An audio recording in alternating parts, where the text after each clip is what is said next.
రోజు రోజుకి ఈ కూటమి ప్రభుత్వ విధానాలు చూస్తూ ఉంటే ఎంతమంది పేదలు బలైపోతారో అనేటువంటి అనుమానాలు ప్రజల్లో కలుగుతూ ఉన్నాయి. ఎందుకంటే మొన్న వాలంటీర్లు కడుపు కొట్టారు. ఈ రోజు వివోఏలు వీధిన పడి మా ఉద్యోగ భద్రత కల్పించండి, మమ్మల్ని బలి చేయకండి అని ఆర్తనాదాలు చేస్తూ ఉన్నారు. మరి రాబోయేటువంటి రోజుల్లో ఎంతమంది పేదలు పేదరికంలో నగ్గిపోతున్న వాళ్ళు బలైపోతారు అనేటువంటి ప్రశ్నలు ఎదురవుతూ ఉన్నాయి. వాస్తవంగా మహిళలకు పెద్దపీట వేస్తామని, మహిళా సాధికారిత అని అనేక రకాలైనటువంటి మాటలు చెప్పి ఈ రోజు తమ రాజకీయ ఆధిపత్యం కోసం మహిళా సాధికారతను పాతర వేస్తున్నారనేటువంటి విధంగా వీళ్ళ ప్రవర్తన విధానం కనిపిస్తూ ఉంది. ఎంతసేపు మహిళల్ని ఓటు బ్యాంక్ గా వాడుకుందాం, ఏదో ఇచ్చి వీళ్ళని ఎట్లా తమ రాజకీయ లబ్ధి కోసం వాడుకోవాలి అనేటువంటి ఆలోచన తపన తప్ప వీరిని ఉద్ధరించాలి, ఉన్నతి చేయాలి, అభివృద్ధి పరచాలి, వీరికి శక్తినివ్వాలి, చేయూతనివ్వాలి, పైకి తీసుకురావాలి అనేటువంటి ఆచరణ యోగ్యమైనటువంటి కార్యక్రమాలు ఏమి కూడా కనిపించడం లేదు. ఏదో రికార్డు సాధించాము, గిన్నిస్ బుక్ లో ఎక్కాము అని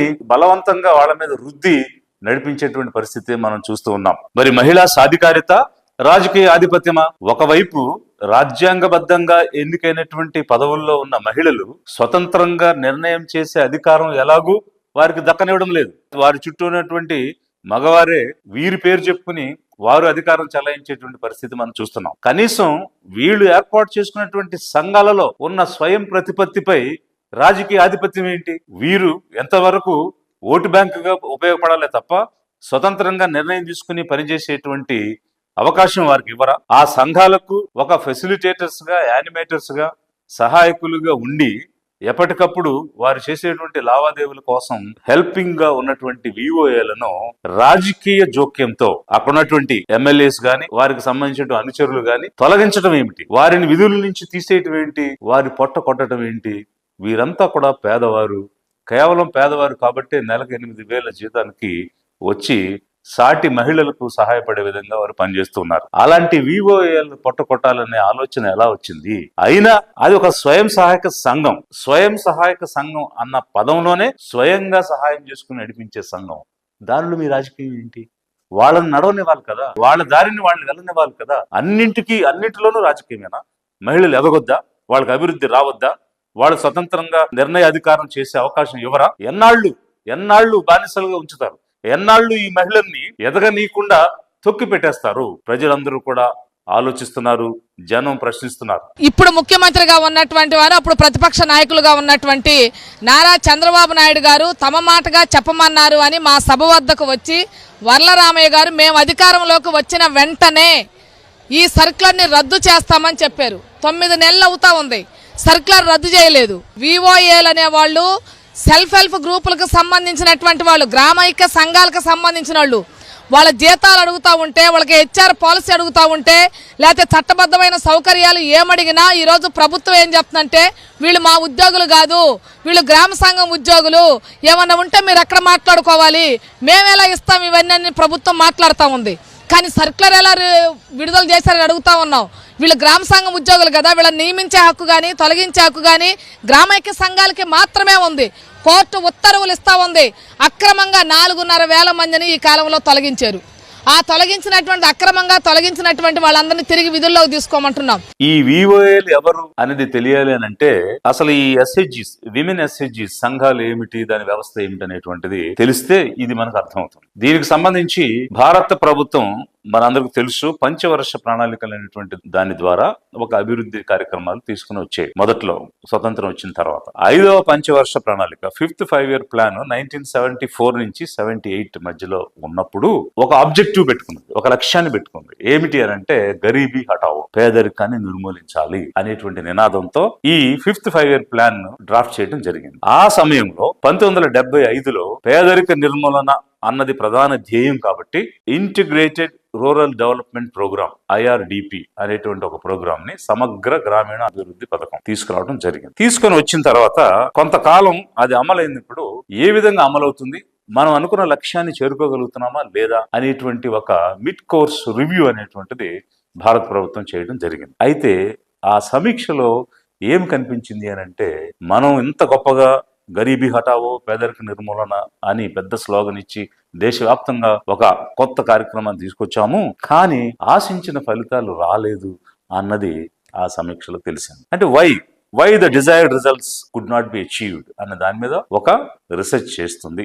మరొక వైపు ఐక్యరాజ్య సమితి యునైటెడ్ నేషన్స్ డెవలప్మెంట్ ప్రోగ్రామ్ అనేటువంటి దాన్ని UNDP తీసుకుని వచ్చి డెవలపింగ్ కంట్రీస్ పర్టికులర్ గా పావర్టీ రిడక్షన్ మీద శ్రద్ధ పెట్టాలి, పేదరిక నిర్మూలన జరగాలి, ప్రతి దేశంలో కూడా ప్రపంచవ్యాప్తంగా ఈ పేదరికం అనేటువంటిది పోవాలి అనేటువంటి అంశాన్ని కూడా ఒకవైపు ఐక్యరాజ్య సమితి దేశ విదేశాల్లో చెప్తోంది. ఈ సందర్భంలో ఒక్క విషయాన్ని రియలైజేషన్ భారత ప్రభుత్వానికి ఒక కనువిప్పు కలిగింది. ఏమిటా కనువిప్పు అంటే, అంతవరకు మనం పేదరిక నిర్మూలన కోసం చేస్తున్న కార్యక్రమాలన్నీ మెన్ ఓరియంటెడ్ గా ఉన్నాయి. అంటే మగవారిని ఉద్దేశించి మగవాళ్ళనే అందులో ఇన్వాల్వ్ చేస్తూ ఏ పథకం వచ్చినా వారికే ఇస్తూ చేస్తున్నాము.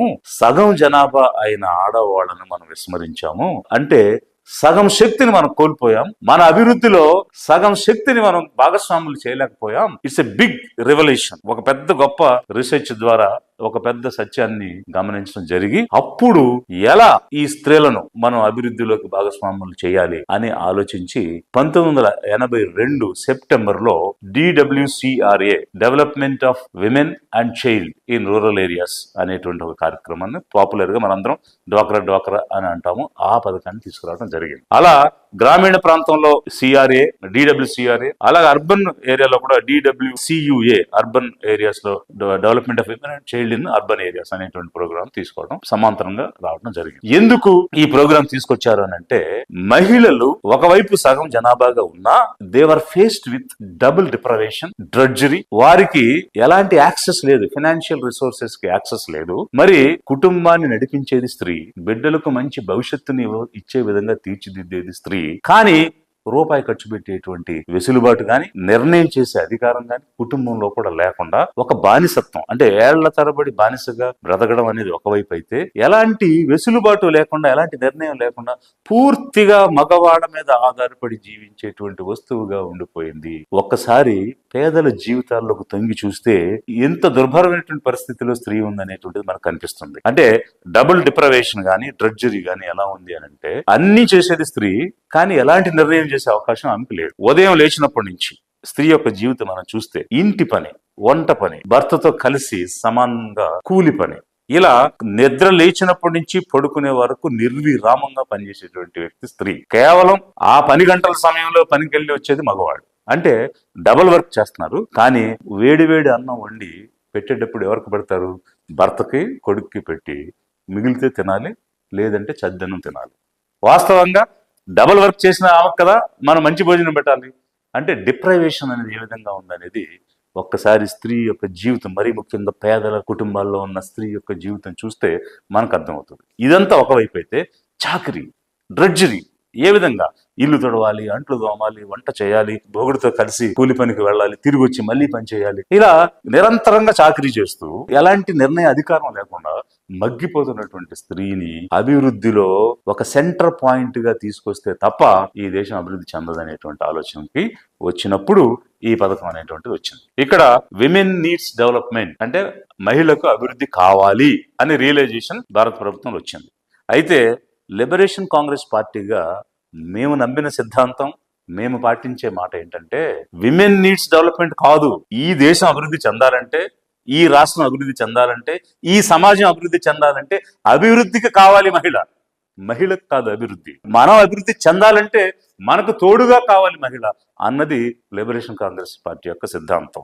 కాబట్టి it's not women needs development, it is development needs women. అభివృద్ధికి మహిళ కావాలి, అంటే మహిళను అభివృద్ధి చేస్తేనే మనం అభివృద్ధి చెందుతాం అనేటువంటి సిద్ధాంతంలో మా లిబరేషన్ కాంగ్రెస్ పార్టీ ఉంది. మరి ఇలాంటి సందర్భంలో ఇప్పుడు 1982లో ఈ డ్వాక్రా ప్రోగ్రామ్ అనేది వస్తే, మన ప్రస్తుతం ఉన్నటువంటి ముఖ్యమంత్రి గారు ఏం క్లెయిమ్ చేస్తారంటే, అసలు డ్వాక్రా అనేది నేనే తెచ్చానని చెప్తారు. మా ఆడబిడ్డల ఆత్మ గౌరవాన్ని పెంచాలని, సమాజంలో మీకు గౌరవం రావాలని నేను ఈ కార్యక్రమానికి శ్రీకారం చుట్టాను. సరే, ప్రపంచంలో ఎక్కడ ఏ గొప్ప జరిగినా, ఎంత జరిగినా అది నేనే చేశానని చెప్పేటువంటి నైజం వారిది. 400 సంవత్సరాల క్రితం కులీ కుతుబ్ షా స్థాపించినటువంటి హైదరాబాద్ ని నేనే డెవలప్ చేశానని చెప్తారు. సో మైక్రోసాఫ్ట్ పెట్టిన బిల్ గేట్స్ ది కంప్యూటర్లు నేనే తెచ్చానని చెప్తారు. సరే, ఆ విషయాలు పక్కన పెడితే స్వతంత్ర ఉద్యమాన్ని పాల్గొన్నాను నేనని చెప్పిన వారు డ్వాక్రా తెచ్చాను అని అనడంలో అతిశయోక్తి ఏం లేదు. ఎందుకనంటే 1983లో వచ్చింది తెలుగుదేశం పార్టీ. అంతకు ముందే ఉన్నటువంటి ప్రోగ్రామ్ ఇది. వీరు ముఖ్యమంత్రి అయింది 95లో. సో అప్పటికే 10-12 సంవత్సరాలుగా నడుస్తున్న కార్యక్రమం. ఇది పక్కకు పెడితే మహిళా సంఘాల ఏర్పాటు అంశంలో దానిని ముందుకు తీసుకెళ్లేటువంటి విషయంలో మాత్రం చాలా ఎంకరేజ్ చేయడం అయితే జరిగింది. వారు ముఖ్యమంత్రి ఉన్నటువంటి సమయంలో మహిళా సంఘాలను ప్రోత్సహించడం అనేది జరిగింది. వరల్డ్ బ్యాంక్ నుంచి లోన్ తీసుకోవడానికి సుముఖతను కూడా వ్యక్తం చేయడం జరిగింది. అయితే వీరు రాజకీయంగా ఏదో ఒక ప్రతిఫలం ఉంటే తప్ప దేనిలోనూ కూడా అడుగేయరు అనేటువంటిది జనం అనుకునేటువంటి అంశం. ఇక్కడ కూడా ఈ సంఘాలు ఏర్పాటు చేయడం ద్వారా మహిళలు కలవడం, ఒక సంఘంగా ఏర్పడటం అనేది జరిగినప్పుడు ఆ శక్తిని వాడుకోవచ్చని ఒక విజువలైజేషన్, అంటే రాజకీయంగా ఒక ముందు చూపుతోటి వారిని ప్రోత్సహించడం జరిగింది. దానికి నిదర్శనం ఏంటంటే, ఎప్పుడైతే ఇలా సంఘాలు ఏర్పాటు చేశామో, ఇక పబ్లిక్ మీటింగ్ ఏది జరిగినా, సీఎం ప్రోగ్రామ్ ఎప్పుడు జరిగినా, చంద్రబాబు గారి ప్రోగ్రామ్ అంటే మహిళలను తోలడమే. ఇక వాళ్ళని తోలుకుని వెళ్ళడం, వాళ్ళకి ఏదో బస్సులు వేయబెట్టి తోలడం, ఆర్టీసీ బస్సులు వేయబెట్టడం, అక్కడ పులిహార ప్యాకెట్లు ఇవ్వడం, తిరిగి పంపించేయడం, అంటే క్యాప్టివ్ ఆడియన్స్ అన్నమాట. సో ఇట్లాంటివన్నీ జరిగినాయి ఆయన ముఖ్యమంత్రి ఉన్న సమయంలో. తర్వాత సక్సెసివ్ గా వచ్చినటువంటి గవర్నమెంట్స్ కూడా వారికి పెద్దపీట వేయడం జరిగింది. పావలా వడ్డీకి రుణాలు ఇవ్వడం అని, తర్వాత అసలు వడ్డీ లేని రుణాలు ఇవ్వడం అని, ఇట్లాంటివి అనేకమైన కూడా ప్రోత్సాహకాలు అయితే జరిగాయి. కానీ నిజమైనటువంటి అభివృద్ధికి వీరు నాంది పలికారా, నిజమైన అభివృద్ధికి వీరు కట్టుబడి ఉన్నారా అన్నది ఈ రోజు ప్రశ్నార్థకంగా ఉన్నటువంటి అంశం. అంటే ఇప్పుడు మత్స్యకారులు వేటకెళ్తారు, 2 నెలలు వేటకెళ్లే పరిస్థితి ఉండదు ఏప్రిల్ మేలో. సో వేటకు వెళ్ళలేనప్పుడు వారికి జీవనోపాధి గడవదు. కాబట్టి వేజ్ కాంపెన్సేషన్, అంటే ఆహార భద్రత కోసం వారికి ఒక చిన్న పథకం అనేది పెట్టి వాళ్ళకి లైవ్లీహుడ్ ఇవ్వడం అనే దాని కింద డబ్బు పంచడం అనేది జరుగుతుంది. అయితే ఇది పంచితే ఆ ఓట్లన్నీ నాకు వస్తాయా రావా, నాకేం ప్రతిఫలం ఉంటుంది అని ఆశించి ప్రతి పథకాన్ని రూపొందించి అలా ఉంటేనే ఇచ్చేది, లేకపోతే ఇచ్చేది లేదనేటువంటి అనేక రకమైనటువంటి ఉదాహరణలు ఉన్నాయి. మరి అలాంటి పరిస్థితిలో ఒకవైపు ఎంకరేజ్ చేసి, మరొక వైపు వాళ్ళని ఎదగనీయకుండా పూర్తిగా ఇంటర్ఫీర్ అయిపోయి రాజకీయ జోక్యం చేసుకుని ఈ సంస్థను ఎదగనివ్వకపోతే ఇది కేవలం రాజకీయమైనటువంటి కోణం తప్ప ఒక స్టేట్స్మెన్ కి ఉండాల్సిన, అంటే ఒక రాజనీతితో పనిచేసే నాయకునికి ఉండాల్సిన లక్షణాలు ఈ రోజు మన ఆంధ్రప్రదేశ్లో ఉన్న నాయకులకు ఎవరికి కనిపించడం లేదు. కేవలం రాజకీయం చేస్తున్నారు తప్ప రాజనీతిని పాటించడం లేదు. ఎందుకనంటే ఒక స్వయం ప్రతిపత్తి కలిగినటువంటి సంఘాలవి, అవి స్వతంత్రంగా నిర్ణయం తీసుకుని వెళ్లే మార్గంలో మనం తోడ్పాటునివ్వాలి తప్ప మన ఆధిపత్యం కోసం దానిలో దూరిపోయి మన నిర్ణయాలు వాళ్ళ నిర్ణయాలుగా రుద్దటం అనేటువంటిది చేయకూడదు. మరి ఇది ఎలా ఏర్పాటైంది, ఈ సంస్థలు ఎలా ఏర్పాటైనాయి అనేటువంటి విషయానికి వచ్చినప్పుడు, అప్పుడే వరల్డ్ బ్యాంక్ నుంచి ఒక రుణం తీసుకుని ఆంధ్రప్రదేశ్, ఛత్తీస్గఢ్, రాజస్థాన్, మధ్యప్రదేశ్ ఇట్లాంటి కొన్ని రాష్ట్రాలు ఈ ప్రోగ్రామ్ ని మరింత వృద్ధిలోకి తీసుకెళ్లడం జరిగింది. ఒకవైపు ఏమో భారత ప్రభుత్వం ఈ డ్వాక్రా సంఘాలను రుణాలు ఇచ్చి వాళ్ళని ఎంకరేజ్ చేయటం, ఆర్బీఐ, నాబార్డు ఇన్వాల్వ్ అయ్యి బ్యాంకుల ద్వారా ఇవ్వడం అనేటువంటిది చేస్తుంటే, మరొక వైపు వరల్డ్ బ్యాంక్ నుంచి లోన్ తీసుకుని కూడా కొన్ని రాష్ట్రాలు ముందుకు వెళ్ళాయి. అలా మన ఆంధ్ర రాష్ట్రం కూడా వీరు ముఖ్యమంత్రిగా ఉన్నప్పుడే వెళ్ళింది. అయితే దానిలో ఒక ప్రాజెక్ట్ ఇంప్లిమెంటేషన్ ప్లాన్ PIP అనేది ఉంది. దాని ప్రకారం ఏంటంటే, కేవలం 10-15 మందిని తెచ్చి ఒక సంఘంగా, SHG స్వయం సహాయక సంఘంగా ఏర్పాటు చేయడమే కాకుండా ఈ మహిళలతో ఒక వ్యవస్థనే నిర్మాణం చేయాలనేటువంటిది ఆ ప్రాజెక్ట్ ఇంప్లిమెంటేషన్ ప్లాన్ లో భాగం. సో అందులో భాగంగా 10-15 మందిని గ్రాస్ రూట్ లో SHG సెల్ఫ్ హెల్ప్ గ్రూప్ అన్నదాన్ని ఏర్పాటు చేయడం. ఇలాంటి సంఘాలు ఆ గ్రామంలో ఒక 20-30 ఉంటే వాటిని కలిపి విలేజ్ ఆర్గనైజేషన్ అనేది ఏర్పాటు చేయటం. ఇలా గ్రామాల్లో ఉన్న VOలన్నీ కలిపి మండలం స్థాయిలో సమాఖ్యగా, జిల్లా స్థాయిలో జిల్లా సమాఖ్యగా, రాష్ట్ర స్థాయిలో రాష్ట్ర సమాఖ్యగా ఏర్పాటు చేయడం జరిగింది. సో ఇవి జరిగినప్పుడు ఈ సంస్థల్ని మ్యాక్స్ చట్టం ప్రకారం రిజిస్ట్రేషన్ చేయడం కూడా జరిగింది. అంటే మ్యాక్స్ అంటే mutually aided cooperative societies act. అయితే దానికి ముందు primary agriculture cooperative societies pacts అనేటువంటి ఉండేవి. అది కోఆపరేటివ్ యాక్ట్ ప్రకారంగా రిజిస్టర్ అయ్యి ఉంటే, ఇవి మ్యాక్స్ యాక్ట్ ప్రకారంగా రిజిస్టర్ అయ్యాయి. అంటే ఇది ఎందుకు ప్రస్తావించాల్సి వస్తుందని అంటే, ఈ ప్యాక్స్ కానీ, DCMS కానీ, DCCB అంటే district cooperative central bank, DCMS ఇవన్నీ కోఆపరేటివ్ యాక్ట్ ప్రకారంగా రిజిస్టర్ అయినాయి. దానిలో గవర్నమెంట్ కూడా రోల్ ఉంటుంది. గవర్నమెంట్ వాళ్ళని నియంత్రించాలి అనుకుంటే నియంత్రించవచ్చు, ఆ ఎన్నికైనటువంటి బోర్డు మీద చర్యలు తీసుకోవాలంటే తీసుకోవచ్చు. అందుకనే కోఆపరేటివ్ చట్టంలో ప్రభుత్వం యొక్క రోల్ ఎక్కువ ఉంది, ఇంటర్ఫరెన్స్ పెరిగిపోతుంది అని చెప్పి కొత్త చట్టాన్ని మ్యూచువల్లీ ఎయిడెడ్ కోఆపరేటివ్ సొసైటీస్ అని ఇంకో కొత్త చట్టాన్ని తెచ్చారు. వీరు కూడా ఉన్నారు అప్పుడు ప్రభుత్వంలో. ఆ విధంగా వచ్చిన దాని తేడా ఏంటంటే, ఆ మ్యాక్స్ చట్టంలో గవర్నమెంట్ అలాంటి రోల్ లేదు, వాళ్ళు ఇంటర్ఫీర్ అవ్వడం వీలు లేదు. వాళ్ళ నిర్ణయాన్ని ఏ రూపంలోనూ మార్చడానికి వీల్లేదు. ప్రభుత్వం మీరు ఇలా నిర్ణయించారు మార్చుకోండి అని చెప్పే అధికారం గవర్నమెంట్ కి లేదు. అలాంటి స్వయం ప్రతిపత్తిని ఇవ్వడానికే ఈ మ్యాక్స్ చట్టం తెచ్చారు. ఆ చట్టం కింద ఈ సంఘాలను, గ్రామ ఐక్య సంఘాలను, మండల సమాఖ్యలను, జిల్లా సమాఖ్యల్ని రిజిస్టర్ చేయడం జరిగింది. చేసిన తర్వాత మరి వాళ్ళు ఇండిపెండెంట్ గా స్వయం ప్రతిపత్తితో ముందుకు వెళ్ళాలి కదా. అలా వెళుతున్నటువంటి క్రమంలో వెళ్ళనీయకుండా ఎమ్మెల్యేస్, వాళ్ళ అనుచరులు, వాళ్ళ హెంచ్మెన్ దూరిపోయి వీళ్ళ నుంచండి, వీళ్ళని తీసేయండి, వాళ్ళు ఉండొద్దు, వీళ్ళు ఉండొద్దు అనేటువంటి ఇంటర్ఫీరెన్స్ ఎక్కువైపోయింది. ఇక్కడ ఒక విషయం రాష్ట్ర ప్రజలు గుర్తు చేసుకోగలుగుతారు అనుకుంటున్నాను. ఏమిటంటే ఇదే మ్యాక్స్ చట్టాన్ని ఉపయోగించి ఈ ముఖ్యమంత్రి గారి మీద ఒక అపవాదు కూడా ఉంది. ఏమిటి అని అంటే వాళ్ళ పాల డైరీ కోసం చిత్తూరు డైరీని వినాశనం చేశారు, విచ్ఛిన్నం చేశారు అనేటువంటిది. అంతేకాకుండా విశాఖ డైరీ కానీ, ఒంగోలు డైరీలు కానీ మ్యాక్స్ చట్టాన్ని వినియోగించుకుని ప్రభుత్వ భూముల్ని, ప్రభుత్వ ఆస్తుల్ని మేము గవర్నమెంట్ నుంచి వెళ్ళిపోతున్నాం, మేము స్వతంత్రంగా ఉంటామని డిక్లేర్ చేసుకుని 100 ఎకరాల భూములు, బిల్డింగ్స్, డైరీని వాళ్ళు ఆక్యుపై చేసేసి ప్రైవేట్ వ్యక్తుల యొక్క కబంధ హస్తాలు తీసేసుకోవడం జరిగింది ఈ మ్యాక్స్ చట్టాన్ని ప్రయోగించి. సో అట్లా ఒక డైరీ మూవ్మెంట్, పాల ఉద్యమాన్ని ఈ మ్యాక్స్ తో ఎట్లా వాడుకున్నారనేది ప్రజలకు తెలుసు. చూస్తే మీరు కూడా చూస్తే మీకు అర్థం. అలాంటిది ఈ రోజు ఈ మహిళా సంఘాలు ఎవరి? పేదవాళ్ళకి. కేవలం పేదల్ని కలిపి సంఘంగా, గ్రామ సంఘంగా, మండల సమాఖ్యగా చేసినప్పుడు దానిలో ఉండే ఆర్థిక లావాదేవీలన్నీ వారే చేసుకోవాలి. వాళ్ళు చేసుకోవడానికి ఒక నిర్ణయం చేసే అధికారం వారికే ఇవ్వాలి. ఒకవైపు బ్యాంకుల నుంచి రుణాలు వస్తున్నాయి. ఈ రుణాలు 10 మందిలో ఎవరికి ఇవ్వాలి, ఏ వ్యాపారం చేపడితే ఇన్కమ్ జనరేషన్ అవుతుంది, ఎవరికి ముందు ఇవ్వాలి, ఎవరికి వెనక్కి ఇవ్వాలి అనే అంశాలన్నీ చర్చించుకుని వాళ్ళు నిర్ణయించుకుంటారు. దానికి హెల్ప్ చేయడానికి యానిమేటర్స్ అని, విఓఏస్ అని రకరకాల పేర్లతో వారిని పెట్టుకోవడం జరిగింది. అంతేకాకుండా ఈ వరల్డ్ బ్యాంక్ ప్రాజెక్ట్ వచ్చినప్పుడు కమ్యూనిటీ కోఆర్డినేటర్స్ అని, ప్రాజెక్ట్ మేనేజర్స్ అని, లైవ్లీహుడ్స్ జీవనోపాధులు ఇవ్వడానికి అసిస్టెంట్స్ అని, అసోసియేట్స్ అని, ఇట్లా రకరకాలుగా కొంతమందిని కమ్యూనిటీ నుంచి తీసుకోవడం జరిగింది. సో వీరందరికీ ఒక హెచ్ఆర్ పాలసీ ఇస్తూ వారికి ఇంతవరకు ఏ రకమైనటువంటి పర్మనెంట్ చేయడం అనేది లేదు. కేవలం వాళ్ళ సర్వీసెస్ వాడుకుంటూ వేతనం ఇవ్వటమే జరుగుతుంది. ఈ విఓఎస్ విషయానికి వచ్చేటప్పటికి కనీసం హెచ్ఆర్ పాలసీ కూడా లేకుండా ఏ రాజకీయ పార్టీ అధికారంలోకి వస్తే వాళ్ళ కనుసనల్లో పనిచేసే వాళ్ళనే విఓలుగా కొనసాగించడం, లేదంటే వాళ్ళని తీసేయడం. ఎవరికి పనిచేయాలి? వీళ్ళు సంఘాల్లో ఉన్న మహిళలకు పనిచేయాలి.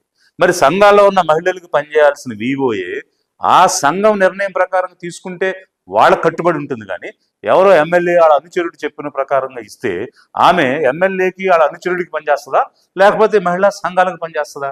అంటే కనీసంగా ఈ కనీస ధర్మాన్ని కూడా అర్థం చేసుకోలేకుండా స్వయం ప్రతిపత్తితో నడవాల్సిన సంఘాలకు రాజకీయ జోక్యం చేసి వాళ్ళను స్వతంత్రంగా ఎరగనీయకుండా ఉండడం అనేటువంటిది ఎలా సమంజసం? ఏ రకంగా ఇది మహిళా సాధికారత అవుతుంది? పాత్ర వేయడం కాకపోతే సాధికారత ఇచ్చినట్టు ఎట్లా అవుతుంది? అదొక వైపు అయితే ఈ 8,000 జీతానికి వచ్చిన వాళ్ళు ఎంత పేదలైతే వస్తారో వాళ్ళు నిరుపేదలుగా ఉన్నటువంటి వ్యక్తులతో, వాళ్ళ జీవితాలతో ప్రభుత్వాలు ఆడుకోవటం ఏంటి?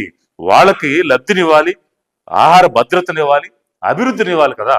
మేము లిబరేషన్ కాంగ్రెస్ పార్టీ పేదల కోసం, పేదల చేత ఒక స్థిరమైన ప్రభుత్వం ఏర్పాటు చేయాలనే ఆలోచనతో వచ్చున్నాం. కాబట్టి ఎక్కడ పేదలకు అన్యాయం జరిగినా, ఏ వర్గానికి పేదల్లో ఉన్నటువంటి వర్గాలకు అన్యాయం జరిగినా లిబరేషన్ కాంగ్రెస్ పార్టీ గొంతు విప్పుతుంది, ప్రశ్నిస్తుంది, వారి తరపున నిలబడుతుంది, పోరాడుతుంది. అదే మా యొక్క ఆలోచన విధానం. మరి ఇలాంటి సందర్భంలో మహిళలకు సంబంధించి, మహిళా సాధికారతకు సంబంధించి తూట్లు పడుతూ ఉంటే, పాత్ర వేస్తూ ఉంటే ఖచ్చితంగా ప్రభుత్వాన్ని ప్రశ్నిస్తుంది లిబరేషన్ కాంగ్రెస్ పార్టీ. మా యొక్క ఉద్యోగ భద్రత గురించి కూడా మేము చాలాసార్లు గవర్నమెంట్కి విన్నవించుకోవడం జరిగిందండి. భద్రత మాకు క్రమం తప్పకుండా హెచ్ఆర్ పాలసీ అని చెప్పి మాకు కావాలని మేము కోరుకుంటున్నాము. దీంట్లో జిల్లాకు వచ్చి 100 మంది వివోఎల్ని అక్రమంగా తొలగించడం జరిగింది. అలాగే తొలగించిన వారిని వెంటనే విధుల్లోకి తీసుకోవాలని మేము గవర్నమెంట్ని కోరుకోవడం జరుగుతుందండి. ఇప్పుడు పేదోళ్ళు ఉన్నారండి, వాళ్ళు తీసేస్తున్నారు. ఇప్పుడు రాజకీయ పార్టీలు ఉన్నారంటే వాళ్ళ తరపులు పెట్టుకుంటున్నారండి. ఈ రాజకీయ జోక్యం వల్ల పథకాలు మిస్యూజ్ అవ్వడం అనేటువంటిది, నిధులు కూడా మిస్యూజ్ అవ్వడం అనేటువంటిది చాలా చోట్ల జరుగుతున్నటువంటి ఉదాంతాలు మనం చూస్తున్నాం. అందుకనే మహిళా సంఘాలు సంస్థాగత వ్యవస్థగా ఒక ఇన్స్టిట్యూషన్ బిల్డింగ్ ఏదైతే జరిగిందో ఆ వ్యవస్థను స్వయం ప్రతిపత్తితో కాపాడాలి. ఏ రాజకీయ పార్టీ అయినా సరే వాళ్ళ ఆర్థిక లావాదేవీల్లో కానీ, కార్యకలాపాల్లో కానీ తల దూర్చడానికి వీల్లేదు. అలాగే ఈరోజు వివోఏలు కోరుతున్నట్టుగా ఎవరెవరినైతే రాజకీయ జోక్యంతో వారిని తొలగించారో తిరిగి విధుల్లోకి తీసుకోవాలి, వారి జీతాలను పెంచి వారికి ఒక హెచ్ఆర్ పాలసీ ఇవ్వాలి. అధికారులు గాని, రాజకీయ నాయకులు గాని, స్వయం సహాయక సంఘాలు, దానికి సంబంధించిన సంస్థల యొక్క నిర్ణయాల్లో తల దూర్చడానికి వీల్లేదు.